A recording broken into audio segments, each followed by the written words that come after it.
Let's go back to our master screen, and we have a couple more things to talk through there. The effects bank at the top and the center, the effects engine. So he's got, again, on your guys' consoles, this is going to be set up 90% of the time. But this is where you would come in to adjust any of your effects, like your reflections, your delay, your high and low pass filters for the effects itself, how wet or dry it is, the decay time. All of those functions will be in this menu.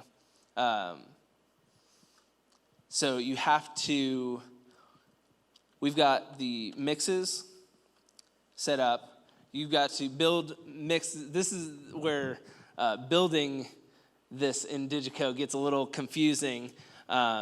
First, you have to set up whatever mixes you want to be assigned as your effects sends. So you have to build something to send your audio to the effects.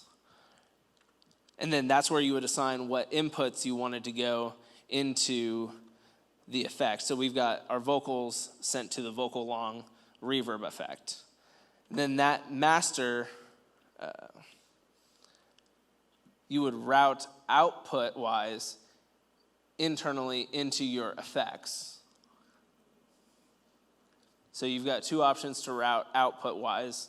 Aux is internally. Yeah, so this gets a little confusing with the effects stuff. Let me explain. Again, back to the original days of analog soundboards, okay? The soundboard had faders and it had EQs and auxes. There was no dynamics built in. There was no effects built in.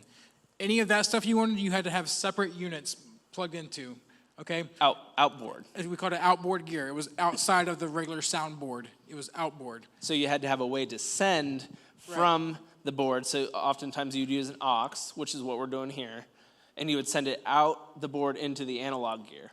Well, in the digital realm, that's all internal, but with... Still using the same principles of the same routing paths. Yeah. Out and auxiliary output into the effect unit, through the effect, and then out of the effect unit.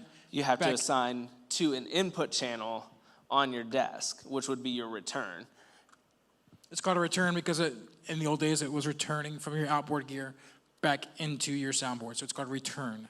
And again, it's internal effects, and then you would see the list of the effects internally. That's how that sets up. All you need to know is that these work just like regular inputs. So the volume you want from the singer and then the volume of their reverb, you push up right there and it comes out, okay?